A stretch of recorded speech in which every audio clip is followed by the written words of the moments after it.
आज के इस तफसीली जायजे में हम एक ऐसे राज से पर्दा उठाने वाले हैं जो वाकई हैरानकुन है। वायरल होना कोई इत्तेफाक नहीं होता, ये एक मुकम्मल साइंस है। आज हम इंटरनेट के सबसे बड़े क्रिएटर्स के उस निज़ाम का डीपली तज्जिया करेंगे जहां से उन्हें मुसलसल लगातार ऐसी ज़बरदस्त कारकर्दगी मिलती है। ये मालूमात पहले आम लोगों की पहुंच से बिल्कुल बाहर थी, लेकिन अब सब कुछ बदल चुका है। तो आइए इस शानदार डाटा और उन साइंटिफिक तरीकों पर रोशनी डालते हैं जो किसी भी आम कंटेंट को आसमान की बुलंदियों तक पहुंचा सकते हैं। अब जरा 100 मिलियन के इस हिस्से पे गौर करें। 100 मिलियन व्यूज, ये कोई छोटी बात तो नहीं है ना।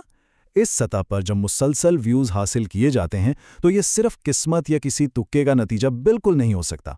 हर एक क्लिक और हर एक व्यू के पीछे एक इंतहाई गहरी डेटा एनालिसिस और ठोस मेथड छुपा होता है। ये एक ऐसी हकीकत है जहां वीडियो के अपलोड होने से पहले ही उसकी कामयाबी का मुकम्मल ढांचा तय कर लिया जाता है। तो सवाल ये पैदा होता है कि व्यूज की इतनी बड़ी तादाद आखिर मुसलसल कैसे हासिल की जाती है। चलिए इस गुत्थी को सुलझाते हैं। यही वो बुनियादी मिस्ट्री है जिसने सालों तक कंटेंट बनाने वालों को सोचने पर मजबूर रखा है। आखिर वो कौन सी जादू की झड़ी है जो हर बार ठीक निशाने पर लगती है। आज हम यही राज खोलने वाले हैं और देखेंगे कि व्यू स्टैट्स जैसी नई वेबसाइट्स ने किस तरह वो दरवाजे खोल दिए हैं जो पहले सिर्फ चंद महसूस लोगों के लिए खुले थे। इस मास्टर क्लास का एजेंडा बिल्कुल साफ है। पहला, बुनियादी एनालिटिक्स से आगे देखना। दूसरा, आउटलायर की पहचान। तीसरा, थंबनेल साइंस की महारत। और चौथा, मुकम्मल क्रिएटर टूलकिट। चलिए फौरी तौर पर अपने पहले हिस्से की तरफ बढ़ते हैं। बुनियादी एनालिटिक्स से आगे देखना, यानी छुपे हुए डेटा को सामने लाना। और शॉर्ट और लॉन्ग फॉर्म का फर्क इस बात को बहुत ही खूबसूरती से वाज़ेह करता है। देखिए, अगर एक चैनल महीना 1 बिलियन व्यूज़ हासिल कर रहा है तो जाहिर है ये बहुत बड़ी कामयाबी है। लेकिन अगर ये 1 बिलियन व्यूज़ सिर्फ शॉर्ट फॉर्म कंटेंट से आ रहे हैं तो उस चैनल की एंगेजमेंट और ऑडियंस लॉन्ग फॉर्म कंटेंट वालों से बिल्कुल मुकम्मल तौर पर मुख्तलिफ होगी। इन दोनों मैट्रिक्स को अलग अलग रख के देखना ही असल खेल है, क्योंकि ये चैनल्स की ताकत को समझने के लिए बिल्कुल बुनियादी हैसियत रखते हैं। इसके अलावा अब बहुत सी ऐसी बुनियादी चीज़ें मुफ्त दस्तयाब हैं जो पहले सिर्फ क्रिएटर स्टूडियो तक महदूद थीं, जैसे रोज़ाना की व्यूअरशिप ट्रैक करना या फिर वीडियो की कारकर्दगी को 10 में से रैंक करना।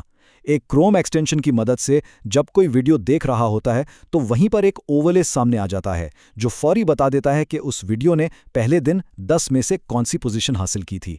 ये मालूमात सच्ची में खेल का रुख बदल देने वाली हैं। अब चलते हैं दूसरे हिस्से पर, आउटलायर की पहचान, यानी वायरल होने के असबाब तलाश करना। तो आउटलायर आखिर कहते किसे हैं? इसे समझने के लिए फ़र्ज़ करें कि एक चैनल है जिसके 10,000 सब्सक्राइबर्स हैं। अचानक उनकी एक वीडियो पर 1 लाख व्यूज़ आ जाते हैं।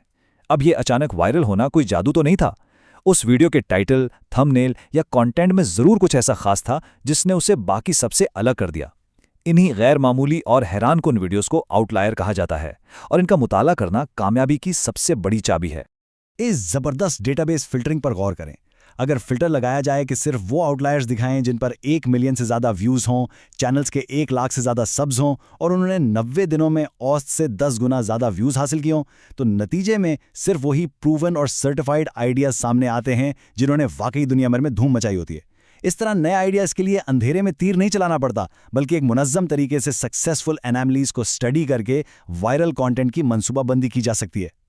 तीसरा हिस्सा, थंबनेल साइंस की महारत, एक विजुअल तजुर्बागाह। चलिए इसे एक बहुत ही अमली मिसाल से समझते हैं। अगर खेती बाड़ी पर कोई वीडियो बन रही है और एक बेहतरीन ट्रैक्टर वाला थंबनेल चाहिए तो सिर्फ ट्रैक्टर के पास खड़ा शख्स टाइप करके सर्च किया जा सकता है। ये टूल प्लेटफॉर्म पर मौजूद हर उस थंबनेल को ढूंढ लेगा जो इस तस्वीर से मिलता जुलता हो। फिर किसी भी मुतासिरकुन थंबनेल को चुनकर उसे रिवर्स सर्च किया जा सकता है। इससे कैमरे का एंगल और तस्वीर की तरकीब फौरी समझ आ जाती है। ये कामयाब विजुअल ढूंढने का इंतहाई प्रैक्टिकल तरीका है और ये नुक्ता वाकई सोचने पर मजबूर कर देता है। A/B टेस्टिंग में, यानी एक ही वीडियो के 2 मुख्तलिफ थंबनेल्स आजमाने में लाखों डॉलर्स और बहुत सारा वक्त लगता है। लेकिन ज़रा सोचिए, जब दुनिया भर में चलने वाले तमाम टेस्ट का डेटा पहले से ही दस्तयाब हो तो अपने टेस्ट पर लाखों क्यों खर्च किए जाएं? ये असल में वक्त और सरमाए की बहुत बहुत बड़ी बचत है। अब इस मवाज़ने में जो बात सबसे ज़्यादा हैरत अंगेज़ है वो ये है कि अंदाज़ों को मुकम्मल तौर पर ख़त्म किया जा सकता है। रायन ट्रहान ने महंगी एयरलाइन सीट्स पर वीडियो बनाई और 3 मुख्तलिफ थंबनेल टेस्ट किए, जिनमें से इकॉनमी और फर्स्ट क्लास की आधी आधी तस्वीर वाला थंबनेल जीत गया। हैरत की बात यह है कि मिस्टर बीस्ट ने ठीक 1 साल पहले इसी मौजू पर बिल्कुल वैसा ही टेस्ट किया था और उनका नतीजा भी बिल्कुल यही निकला था। अगर ये मालूमात पहले से मौजूद हो तो कोई भी नई टेस्टिंग किए बिना सीधा कामयाब रास्ते का इंतखाब कर सकता है। और नताइज बिल्कुल वाज़े और क्लियर हैं। तीनों ऑप्शंस का मवाजना किया जाए तो वाज़े तौर पर वो ऑप्शन जिसमें आधी स्क्रीन पर इकोनॉमी और आधी पर फर्स्ट क्लास दिखाई गई है, सबसे आगे निकल जाता है। ये डेटा वाज़े तौर पर साबित करता है कि देखने वाले लंबी चौड़ी तफसील के बजाय वाज़े फ़र्क और कॉन्ट्रास्ट को ज़्यादा पसंद करते हैं। ऐसे नताइज विजुअल डायरेक्शन के हवाले से कोई शक बाकी नहीं छोड़ते। और अब चौथा और आखिरी हिस्सा, आखिरी क्रिएटर टूल किट, यानी इस पूरे निज़ाम को खुदकार बनाना। देखिए, जब इतनी सारी तहकीक हो जाए तो इसे मुनज़्ज़म करना बहुत ज़रूरी है।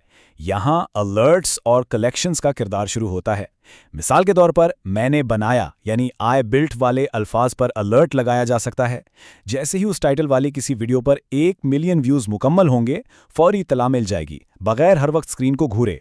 और फिर स्कैटर्ड मालूमात को कलेक्शंस के जरिए मखसूस फोल्डर्स जैसे माइनक्राफ्ट वगैरह में नीटली ऑर्गेनाइज किया जा सकता है, ताकि जब ज़रूरत हो तो सब डाटा एक जगह मिल जाए। तो इस पूरे सफ़र को समेटते हुए कहा जा सकता है कि मुफ्त बुनियादी टूल से लेकर आउटलायर्स ढूंढने, थंबनेल सर्च, A/B टेस्टिंग के नताइज और फिर अलर्ट्स और कलेक्शंस तक, ये सब मिलकर एक इंतहाई ताकतवर टूल किट बनाते हैं। और जानते हैं सबसे बड़ी बात क्या है? आने वाले साल में ऐसे दर्जनों और नए टूल्स इस निज़ाम का हिस्सा बनने वाले हैं। और अब एक आखिरी सवाल। पहले ये लाखों डॉलर्स की लागत वाला डेटा सिर्फ चंद बड़े चैनल्स के नेटवर्क तक महदूद था, लेकिन अब जब डेटा तक रसाई सबके लिए बराबर हो गई है, जब खेल का मैदान सबके लिए लेवल हो चुका है, तो आगे क्या बनेगा? ये एक ऐसी सतह है जहां तखय्युल की वाकई कोई हद नहीं रहती। इस हकीकत के साथ वक्त आ गया है सोचने का कि आने वाले वक्त में कंटेंट की दुनिया का अगला इनकलाब क्या होगा।